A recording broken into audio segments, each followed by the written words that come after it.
Daniel Carter lived in Denver, Colorado. He was 32 years old and worked as a mechanical engineer. His life was simple but good. He had a small apartment, a job he enjoyed, and a few close friends. On weekends, he liked to hike in the mountains. The fresh air and tall trees made him feel peaceful. On Tuesday evening, Daniel came home from work feeling tired. It had been a long day at the office. He was working on a new solar panel design, and the project had many problems to solve.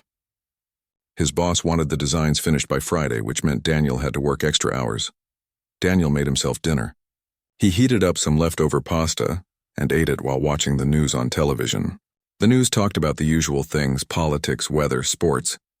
Nothing seemed unusual or special about that day. After dinner, Daniel washed his dishes, took a shower, and brushed his teeth. At 10 o'clock, Daniel climbed into bed. He set his alarm for 6 in the morning. Tomorrow would be another busy day. He turned off the lights and closed his eyes. Within minutes, he fell asleep. Everything felt normal. Everything felt safe.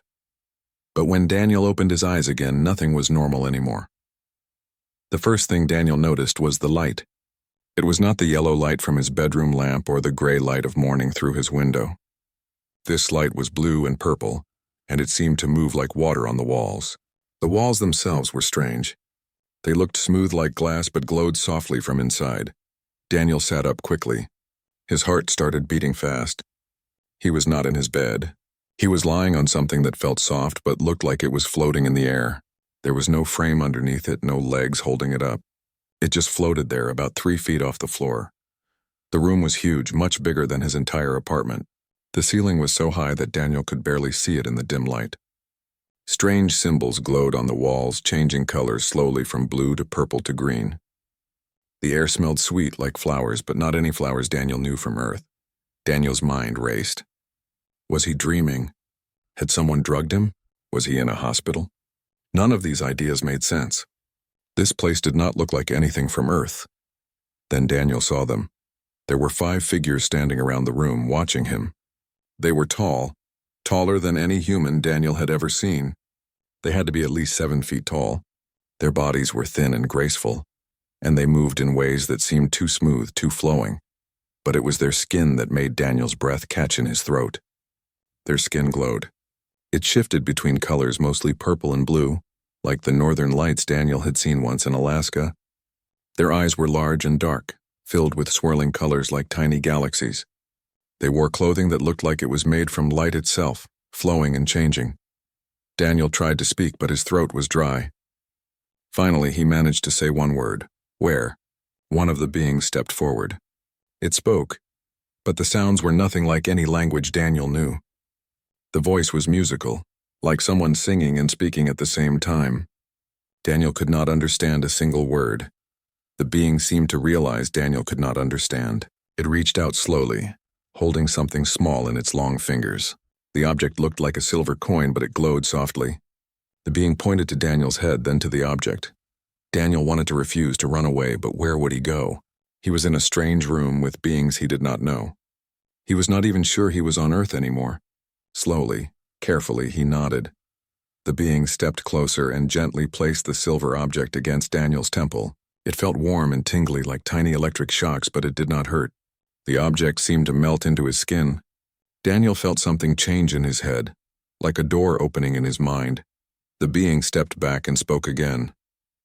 This time Daniel understood the words. "Please do not be afraid," the being said. Its voice was gentle and calm. "My name is Sivara. We mean you no harm." Daniel's fear mixed with anger now. "Where am I? What did you do to me? I want to go home." Sivara's expression changed. Daniel could not read the alien's emotions well, but it seemed like sadness. "You are on a ship called the Starweaver. We are traveling through space, far from your planet Earth. I am sorry, but you cannot go home. Not yet, perhaps not ever." Daniel felt his stomach drop. "What do you mean? Why did you take me?" Sivara moved to a wall and touched it. The wall became transparent like a window. Daniel could see stars outside, thousands of them, more than he had ever seen from Earth. They were moving past the window incredibly fast, streaking by in lines of light. "We are the Kaleri," Sivara explained. "Our civilization is very old. We have traveled the stars for 50,000 of your years. We have found many species, many worlds, But until recently, we did not know about humans. Daniel stared at the moving stars. This was impossible. This had to be a dream, but everything felt too real. The floating bed, the sweet smell, the tingly feeling where the device had touched his head. This was really happening. You still have not told me why, Daniel said. Why did you take me? Sivara turned back to face him. Our Empress, the ruler of 200 star systems, discovered your species 3 years ago. She sent probes to watch Earth from far away. She studied humans. She was fascinated by what she saw. Fascinated how? Daniel asked. By your strength, Sivara said. Not physical strength. Emotional strength. Your species has faced many disasters. Wars, diseases, climate problems. Many times humans could have given up. But you did not. You kept fighting. You kept hoping. You found creative solutions to impossible problems. Sivara paused, then continued. The Empress has the right once every century to choose a mate from any species in the galaxy. It is a great honor. She has chosen you, Daniel Carter.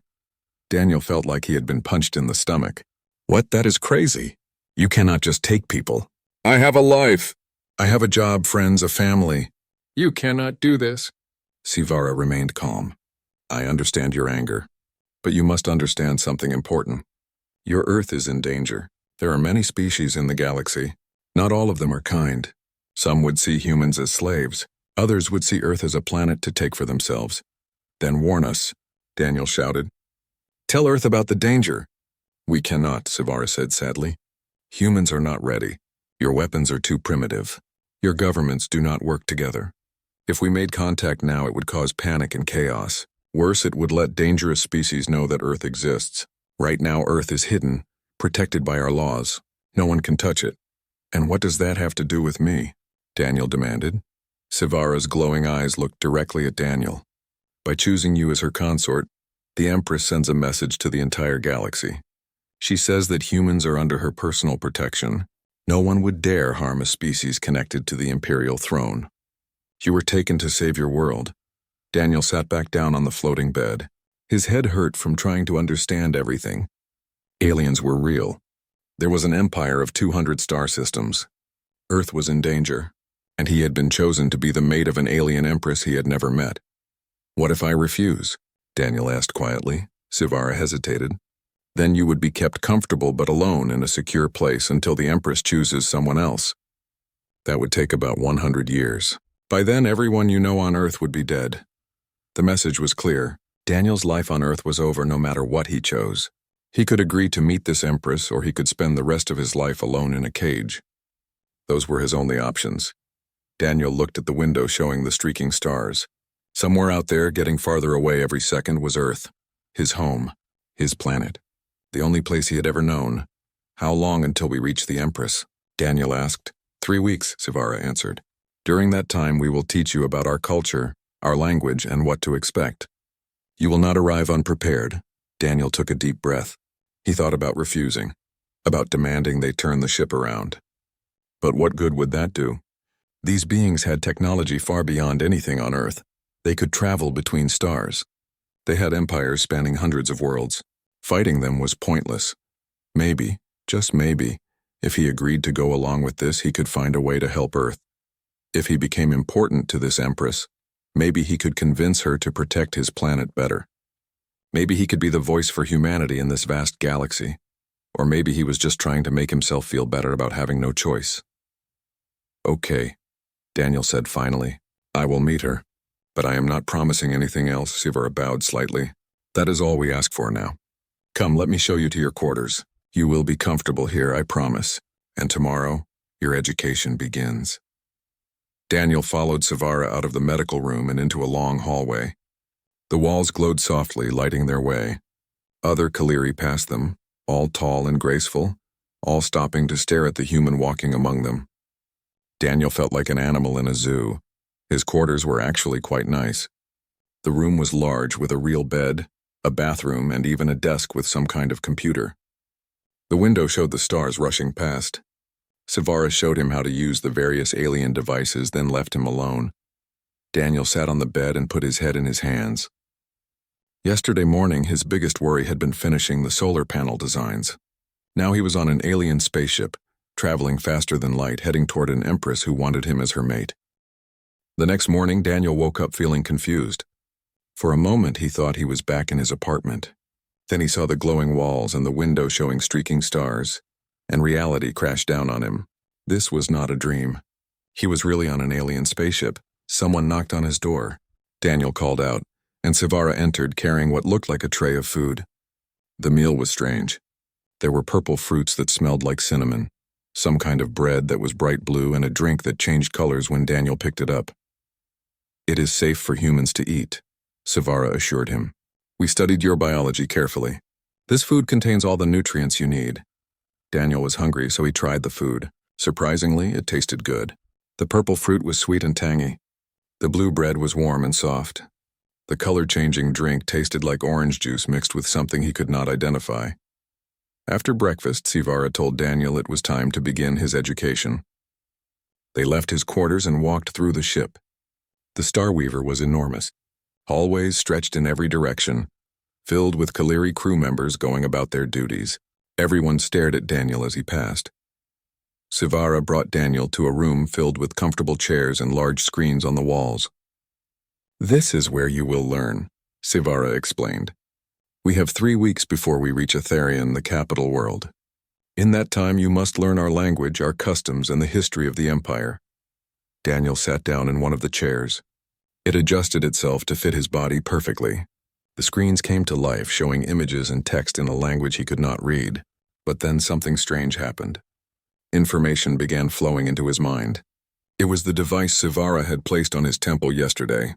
It was helping him learn faster. The sensation was odd but not painful. It felt like remembering something he had forgotten. Words in the Kaliri language appeared in his mind. Their meanings became clear without him having to study them. It was like downloading information directly into his brain. Over the next few days, Daniel learned quickly. The Kaliri language was musical and complex, but the neural device helped him understand it. Within 3 days, he could hold simple conversations. Within a week, he could speak almost fluently. He also learned about the Kaliri Empire. It was massive, spanning 200 star systems. Dozens of different alien species lived within the Empire, all working together. The Empire was not a dictatorship. It was more like a democracy, with councils and representatives from every world making decisions together. The Empress was not a dictator either. She was more like a symbol, a leader who guided the Empire with wisdom and experience. She listened to her councils, considered different viewpoints, and made decisions that were best for everyone. The Kaliri people respected her deeply. Daniel also learned about Empress Vayana herself. Sivara showed him recordings of the Empress speaking to crowds, meeting with leaders, and making important decisions. She was tall and elegant, with skin that glowed in shades of purple and silver. Her eyes were deep and intelligent, filled with swirling colors. The Empress was 147 years old, which was young for a Kaliri. Her people could live for 300 years. She had been Empress for 25 years, taking over after the previous ruler retired peacefully.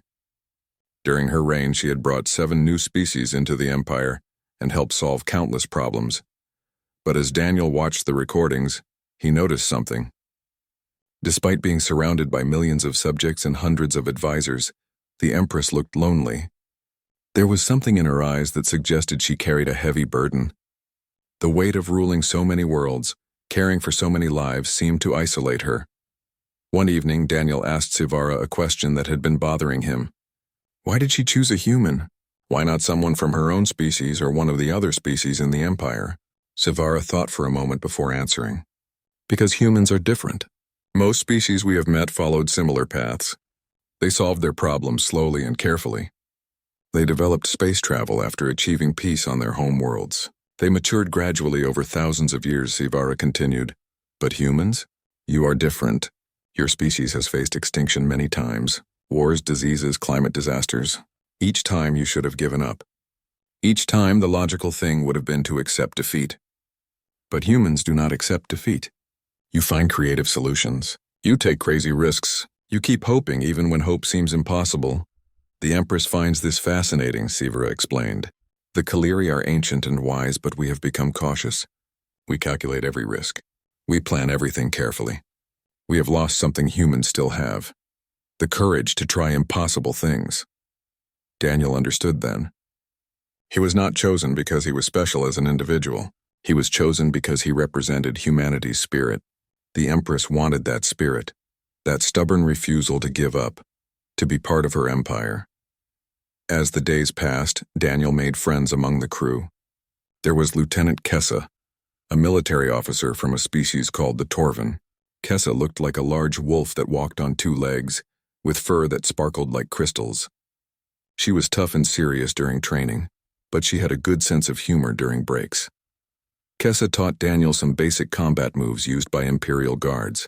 At first, Daniel felt silly trying to fight an alien who was bigger and stronger than him. But Kessa was patient. Size is not everything, she told him. Humans are quick and clever. Use that. Daniel also became friends with Rix, the ship's engineer.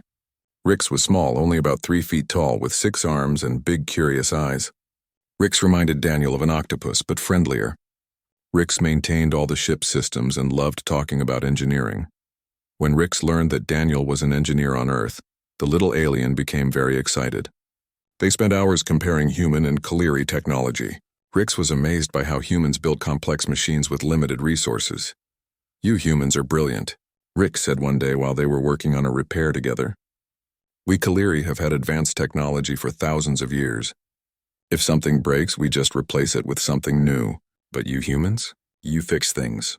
You make do with what you have. You improvise. That is a skill we have forgotten." These friendships helped Daniel feel less alone. He began to see the Kaliri and other species not as his captors, but as people. They had their own lives, their own dreams, their own fears. They were not monsters or robots. They were just beings trying to live their lives like humans. Still, Daniel missed Earth. He missed the mountains of Colorado. He missed his morning coffee. He missed his friends and family. Sometimes at night he would sit by the window and look at the stars, wondering which one was Earth's sun, wondering if he would ever see home again. After 3 weeks of travel, Sivara came to Daniel's quarters early one morning. "Today we arrive at Aetherion," Sivara announced.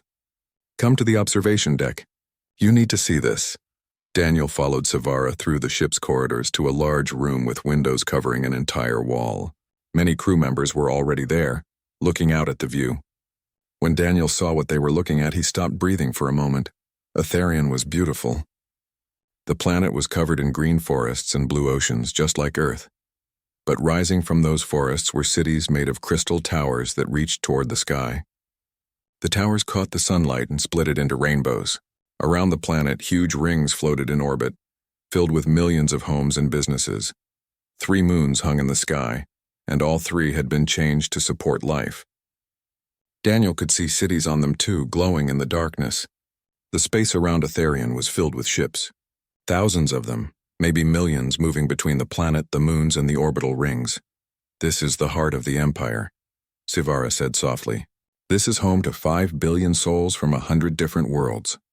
And down there in the Imperial Palace, the Empress is waiting to meet you." The Starweaver entered the planet's atmosphere. Daniel watched as they descended through clouds toward the surface. The capital city spread out below them, vast and incredible. Buildings of every shape and size filled the landscape. Gardens with plants from 1,000 worlds added splashes of color.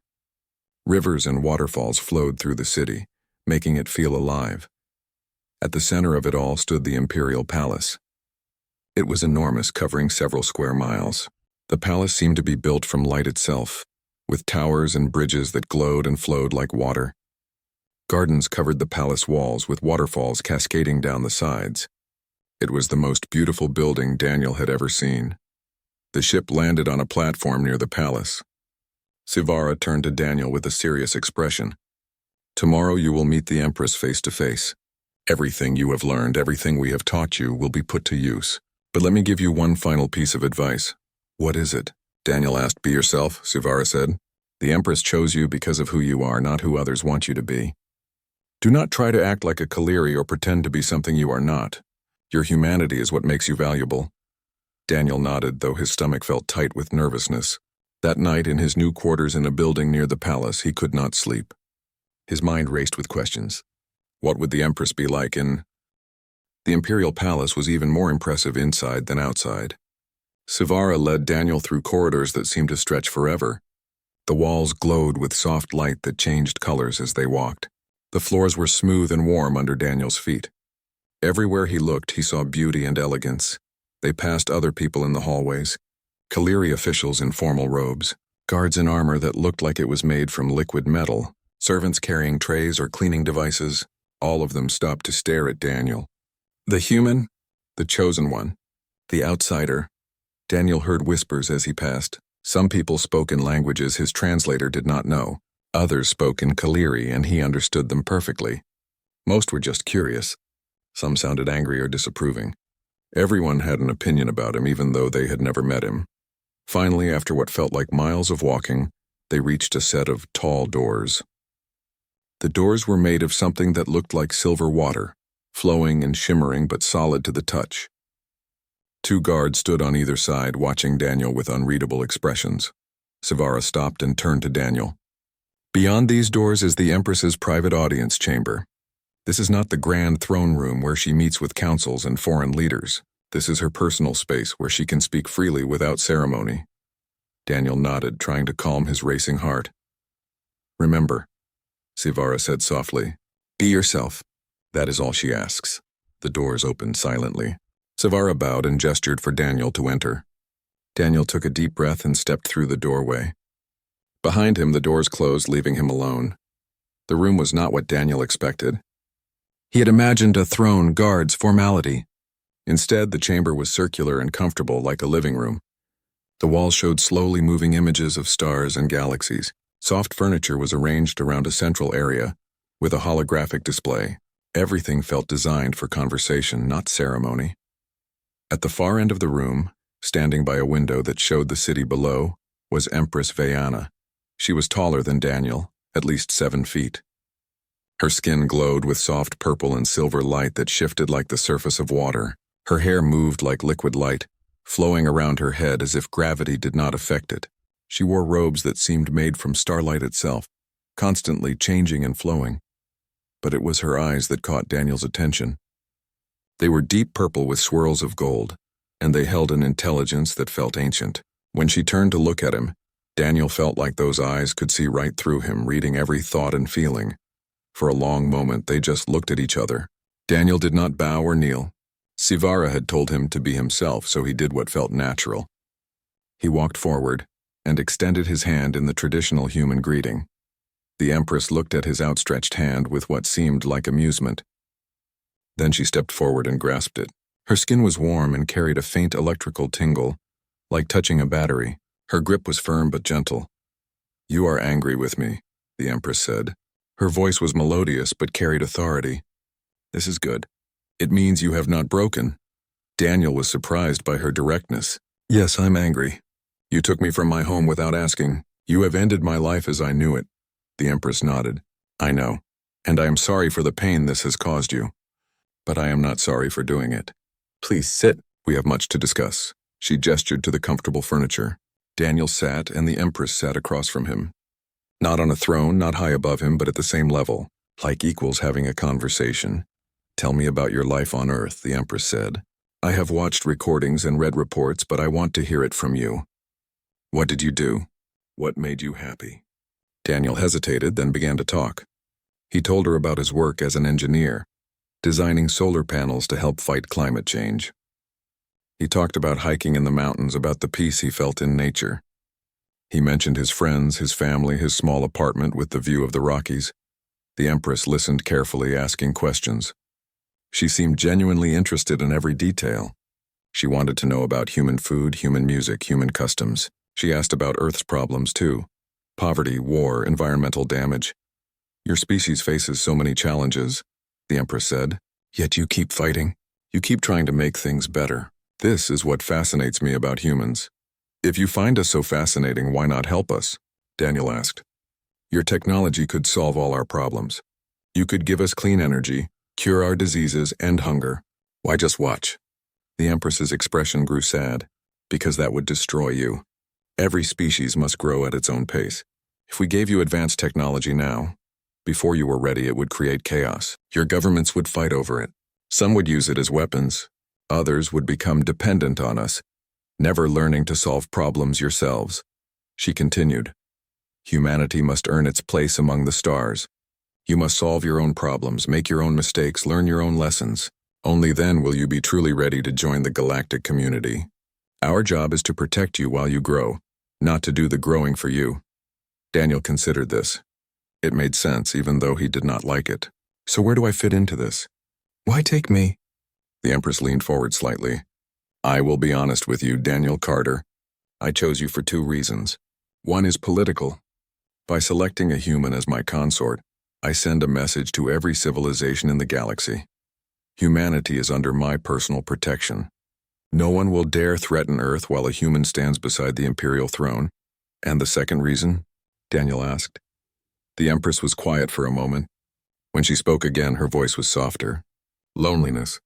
I have ruled for 25 years. I make decisions that affect billions of lives every day. I am surrounded by advisors, officials, servants, but I have no one who truly understands what it is like to carry this burden. No one I can just talk to without politics and formality. She looked directly at Daniel. When I studied your profile, I saw something familiar. You are isolated too, in your own way. You have friends, but you hold yourself apart. You are thoughtful, observant. You see things others miss. I thought perhaps you might understand me better than anyone else could. Daniel felt something shift inside him. He had been so focused on his own anger and fear that he had not considered the Empress as a real person. But now he could see it. She was lonely. Despite all her power, despite being surrounded by millions of people, she was alone. They talked for hours. The Empress shared stories about her life, about the weight of making decisions that affected entire worlds. She spoke about the burden of tradition and expectation. She told him about the previous Empress who had mentored her and taught her that true strength came from compassion, not just power. Daniel found himself relaxing. The Empress was not the cold, distant ruler he had imagined. She was intelligent and thoughtful, but also warm and genuinely curious. She laughed at his stories about human bureaucracy and bad movies.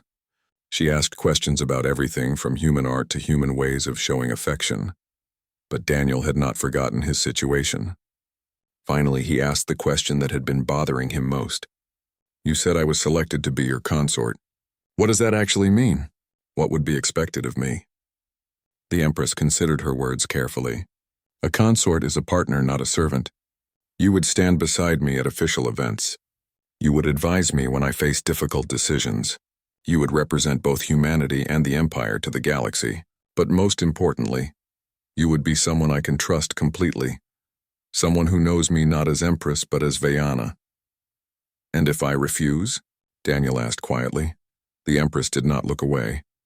Then I will release you. You may live anywhere in the Empire you choose. You will have citizenship, financial support, and freedom to pursue any life you wish, but you cannot return to Earth. Your knowledge of the galaxy would be dangerous to your world. Daniel felt his heart sink. He had suspected this, but hearing it confirmed was painful. So I can never go home. No matter what I choose. I am sorry, the Empress said, and she sounded like she meant it. But I will not lie to you or give you false hope. Your old life is gone. The question now is what kind of new life you will build. They sat in silence for a while. Daniel looked out the window at the city below. Millions of beings from hundreds of worlds all living together. It was beautiful and strange and overwhelming. I want to make you an offer, the Empress said. I will not ask you to decide today. Instead, I propose a trial period of 6 months. During this time, you will live in the palace. You will learn about our society and your potential role. You will have complete freedom to explore the capital. At the end of 6 months, you will choose.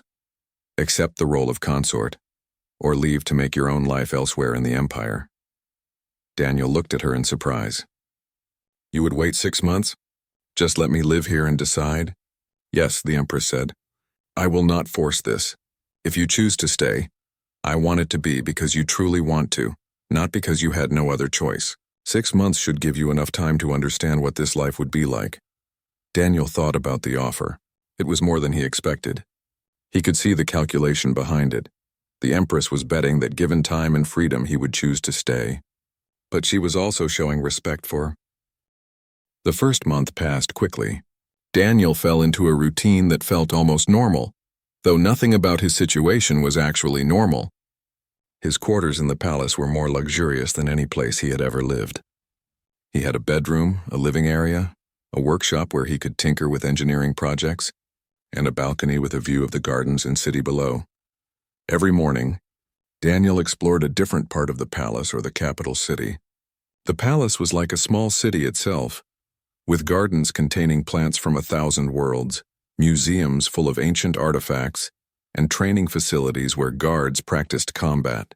Everyone knew who he was, and most people were polite, though some still stared at him like he was a strange animal. Daniel spent his afternoons in the workshop working with Kaliri engineers on various projects. They were amazed by his different approach to problems. Where Kaliri engineers would use advanced technology to solve issues, Daniel often found simpler solutions using basic principles. His human perspective brought fresh ideas to old problems. Most evenings, Daniel had dinner with Empress Vayana.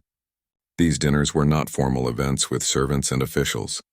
They were private, just the two of them, eating and talking. At first, the conversations were careful and polite, but gradually they became more relaxed and honest. Vayana told Daniel about the challenges of ruling an empire. She described difficult decisions where every choice had consequences, situations where she had to balance the needs of different species and cultures. She shared her fears and doubts, things she could never show to her councils or subjects. Daniel found himself opening up too. He talked about growing up in Colorado, about losing his mother to cancer when he was 20, about feeling like he never quite fit in anywhere. He shared his love of mountains and hiking, his frustration with Earth's slow response to climate change, his dreams of a better future. As weeks passed, Daniel realized something surprising. He was starting to like Vayana, not just respect her or appreciate her intelligence, but actually enjoy her company. She was funny in a dry, clever way. She was curious about everything. She listened when he talked, really listened instead of just waiting for her turn to speak. They began spending time together outside of formal dinners. Vayana showed Daniel her private gardens, secret places in the palace where she went to think. She shared her favorite music from different worlds, some of it beautiful, some of it strange to human ears. She even let him teach her about Earth movies, and they spent an evening watching old science fiction films, laughing at how wrong humans had gotten space travel. 3 months into his trial period, Daniel also did a public interview. News outlets across the empire wanted to know about the human the Empress had chosen. Daniel was nervous, but Vayana encouraged him. This was a chance to represent humanity to the galaxy. The interview was broadcast to billions of viewers. Daniel spoke honestly about Earth and humans. He did not pretend his species was perfect. He talked about human wars, poverty, environmental damage, but he also talked about human art, music, literature. He described the beauty of Earth's mountains and oceans. He explained how humans, despite all their flaws, kept trying to be better. The response was overwhelming. Messages poured in from across the empire. Many beings were touched by Daniel's honesty and humility. Some said he had changed their view of humanity. Others invited him to visit their worlds. A few were still hostile, but most reactions were positive. Overnight, Daniel became something of a celebrity. He was recognized everywhere he went. But more importantly, he became an advocate for Earth. He was humanity's voice in the Empire, even though his planet did not know he existed. Then, halfway through the trial period, crisis struck. Daniel was in his workshop one afternoon when alarms started blaring throughout the palace. He ran to find Savara, who explained quickly. A species called the Skrull had attacked a border colony world called Viridian Prime. Millions of civilians were in danger. Daniel made his way to the council chamber, where the Empress was coordinating the response. He stood in the back watching as Vayana transformed from the thoughtful friend he knew into the supreme commander of an empire. She deployed military forces, organized evacuation efforts, and opened communication channels with the Skrull leadership. The Skrull claimed that Viridian Prime violated their territorial rights. This was ridiculous since the colony had been an imperial world for 200 years.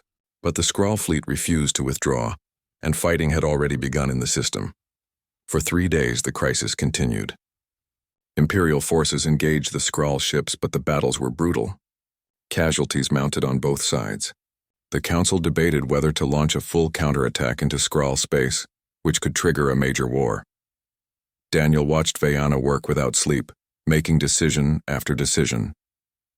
He saw the weight of command crushing down on her.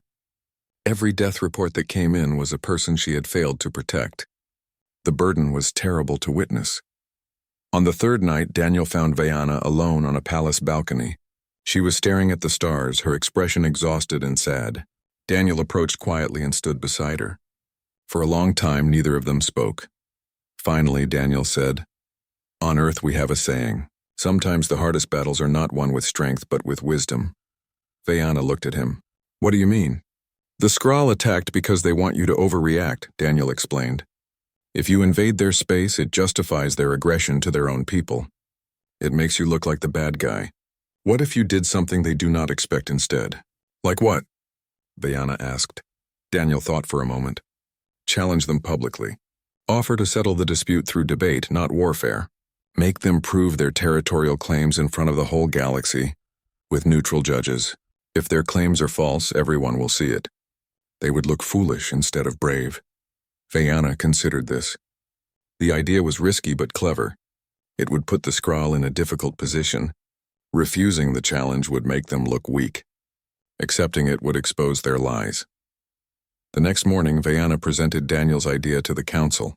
Some members were skeptical, wanting military action, but others saw the wisdom in it. Finally, the council agreed to try the approach. Vayana made a public broadcast to both empires and to neutral civilizations. She challenged the Skrull leadership to a formal debate about territorial claims. The debate would be held in neutral space, broadcast across the galaxy with judges from 5 different civilizations. It would be settled through evidence and reason, not violence. The Skrull leadership was caught completely off guard. They had expected military escalation, which would have unified their fractious population against a common enemy. Instead, they faced a challenge that required defending their claims with facts and logic. Refusing would make them look weak and afraid. Their own people would question why their leaders could not prove their claims. Reluctantly, the Skrull agreed to the debate. The debate became the most watched event in recent galactic history. Trillions of beings tuned in to watch. Vayana personally represented the Empire's position. She presented historical records, treaty documents, and testimonies from longtime residents of Viridian Prime. She showed maps proving the colony was well within established imperial borders. The Skrull representative struggled. His arguments fell apart under questioning from the neutral judges. He could not produce credible evidence for their territorial claims. As the debate continued, it became clear to everyone watching that the Skrull attack was based on lies and aggression, not legitimate grievances. The neutral judges ruled unanimously in favor of the Empire. The verdict was broadcast across both civilizations. The Skrull people, seeing their leaders humiliated and exposed as liars, erupted in protests. The High Command had no choice but to withdraw their fleet from Viridian Prime and agree to renew peace negotiations. The crisis was resolved without a major war. Lives were saved. The Empire's reputation for preferring diplomacy over violence was strengthened. That evening, Vayana came to Daniel's quarters personally. She looked tired but relieved. "Your idea worked," she said. "You helped me see a solution I could not find myself." Daniel shrugged. "I just thought about what would work with humans. We respect strength, but we also respect cleverness. Sometimes outsmarting an enemy is better than outfighting them." Vayana sat down on his balcony looking out at the city lights. "This is why I chose you. Not just for political reasons, because you see things differently. Your perspective, unburdened by centuries of Kaliri tradition, allows you to find solutions we cannot imagine." She looked at him with those deep purple eyes. "You have become important to me, Daniel. Not just as an advisor or representative of humanity, as a friend, as someone who understands the weight I carry." Daniel felt something shift in his chest. He had been so focused on his own situation that he had not fully recognized what was happening between them. They had become genuinely close. He cared about her well-being, about her struggles, and she clearly felt the same about him. "I care about you too," Daniel said quietly. "When I first arrived, I only saw you as the person who took me from my home. But now I see you as Vayana, as someone trying her best to do right by everyone, carrying an impossible burden." The day of decision arrived. The Grand Council gathered in the ceremonial chamber, along with representatives from across the Empire. Thousands of beings filled the hall, all there to witness Daniel's choice. Would the human accept the role of imperial consort, or would he walk away? Vayana sat on her throne, her expression carefully neutral. She had promised not to pressure Daniel, and she kept that promise even now. Whatever he chose, she would accept it with grace. Daniel stood before the assembly. He wore formal clothes that blended human and Kaliri styles. His heart was pounding, but his mind was clear. He knew what he was going to say. 6 months ago, Daniel began, his voice steady, I was taken from everything I knew and loved. I was angry and scared. If you had asked me then whether I would accept this role, I would have refused without hesitation. He paused, looking around the chamber. But I have learned something important during my time here. Life is not about holding on to what is comfortable. It is about growing into who you are meant to become, even when that path is uncertain and difficult. Daniel continued, I have seen the challenges facing this empire. I have witnessed threats that will eventually reach Earth whether we are ready or not. By staying here, I can help prepare the way for humanity's emergence onto the galactic stage. I can be the voice reminding this civilization that fresh perspectives matter as much as ancient wisdom. He looked directly at Vayana.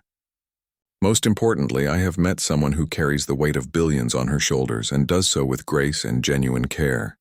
Someone who sees value in a species most of you barely knew existed. Someone who took a chance on me because she believed in the potential of connection across our differences. Daniel took a deep breath. I, Daniel Carter of Earth, accept the role of consort to Empress Vayana. I pledge to serve this empire with the same determination and hope that define my species, and I promise to remind all of you, whenever you need it, that even the smallest voices can echo across the stars. The chamber erupted in sound. Some cheered. Some clapped. A few remained silent, still disapproving. But most of the assembly welcomed Daniel's decision with genuine warmth. Vayana rose from her throne. For a moment, her careful control slipped, and pure joy showed on her face. She descended the steps and approached Daniel. In front of the entire assembly, she took his hands in hers. You honor me, she said softly. You honor your world, and you honor the ideals this empire strives for. Connection, understanding, and the belief that together we are stronger than apart. The formal bonding ceremony took place 1 week later.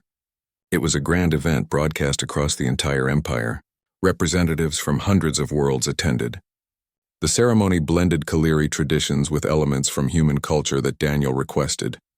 Music from Earth played, including classical symphonies and jazz that Daniel loved. Readings from human poetry and philosophy were shared alongside Kaliri wisdom. Holographic images of Earth's mountains and oceans were projected above the assembly, showing the beauty of Daniel's homeworld to beings who had never seen it. When Daniel and Vayana exchanged their vows, there was real emotion in both their voices. These were not just words spoken for political purposes.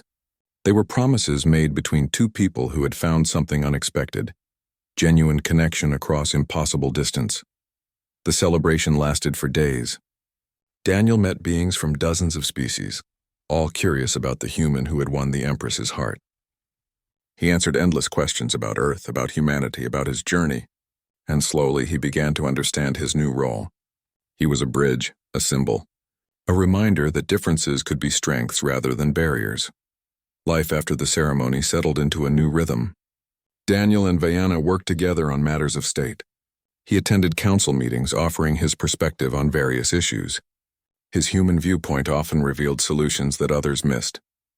The councils learned to value his input, even when it challenged their assumptions. Daniel also started new programs within the empire. He created engineering workshops that brought together different species to share techniques and approaches. He established cultural exchange programs to help developing civilizations learn from each other. Most importantly, he began careful preparations for Earth's eventual first contact. Through the Empire's observation systems, Daniel watched Earth closely. He saw his homeworld continue to develop, slowly working toward the stars. Humanity was solving its climate problems piece by piece. Nations were learning to cooperate more effectively. Space exploration was accelerating. Daniel calculated that within his lifetime, humanity would be ready for official first contact. When that day came, Earth would face it with an unexpected advantage, one of their own already standing at the highest levels of galactic civilization, ready to guide them through the transition. 5 years passed. Daniel was now fully integrated into Imperial life. He spoke a dozen languages fluently. He had friends from countless worlds. He moved through the corridors of power with confidence and grace. But more importantly, his relationship with Vayana had deepened into something beautiful. They were partners in the truest sense. They supported each other through challenges. They celebrated victories together. They found comfort in each other during difficult times. The loneliness that had marked Vayana's early reign was gone. She had someone who understood her burdens, someone she could trust completely. And Daniel had found purpose beyond anything he could have imagined in his old life. One evening, 5 years after his arrival, Daniel stood on the same palace balcony where he had first truly connected with Vayana during the Skrull crisis. The city lights sparkled below. The 3 moons hung in the sky, glowing softly. Vayana joined him, slipping her hand into his. They stood together in comfortable silence, as they often did. No words were needed. They understood each other perfectly. "Do you ever regret it?" Vayana asked quietly. "Accepting this life?" Daniel thought about the question. Did he miss Earth? Every day. Did he wish he could see his family again? Absolutely. But regret? "No, I miss home," Daniel said honestly. "I miss the mountains and the people I left behind. But I do not regret this choice. I have found something here that I never had on Earth. Purpose, connection, a chance to make a real difference." He squeezed her hand. "And I found you. Someone who sees me not as a human or an alien, but just as Daniel. Someone who understands me better than anyone ever has." Vayana leaned against him. "I'm glad you stayed. You have changed me, changed this empire in ways I never expected. You have shown us that youth and inexperience can be strengths, that different perspectives are gifts, not threats." They looked up at the stars together. Somewhere out there, Earth continued its journey. Humanity was growing, learning, preparing for the day when they would join the galactic community. And when that day came, they would have a friend waiting for them. Someone who had gone ahead to prepare the way. Someone who had proven that humans belonged among the stars. Daniel thought about his journey. He had gone to sleep alone in a small apartment in Denver, Colorado. He had awakened on an alien spaceship, chosen to be the mate of an Empress. Everything he knew had been taken from him, but he had gained something too. He had become a bridge between worlds. He had found love in the most unexpected place. He had discovered that home was not just a location. Home was where you mattered, where you belonged, where you were understood. And Daniel had found his home here among the stars, beside someone who had taken a chance on an ordinary engineer from Earth and seen extraordinary potential. Years continued to pass. Daniel and Vayana faced many challenges together. There were diplomatic crises, conflicts with hostile species, and complex internal problems within the Empire. But they handled each challenge as a team, drawing on their different strengths and perspectives. Daniel's influence on the Empire grew. His programs brought together different species in new ways. His advocacy for developing civilizations led to new protective policies. His emphasis on creative problem-solving changed how the Empire approached challenges. Most importantly, Daniel kept his promise to be humanity's voice. He monitored Earth carefully, protecting it from threats the planet did not even know existed. He gathered intelligence about hostile species, ensuring that when Earth did join the galactic community, they would have detailed information about potential dangers. Other humans were eventually brought into the Empire, carefully selected and prepared.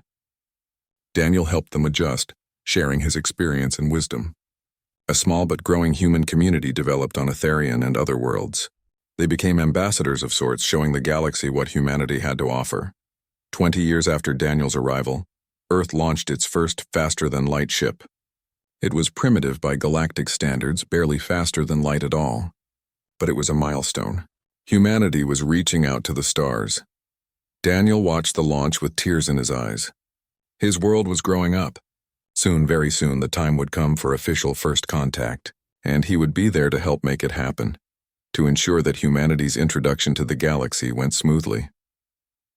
Vayana stood beside him, understanding his emotions. "They are ready," she said softly. "Thanks in part to your work. When first contact happens, Earth will not face it alone. They will have you.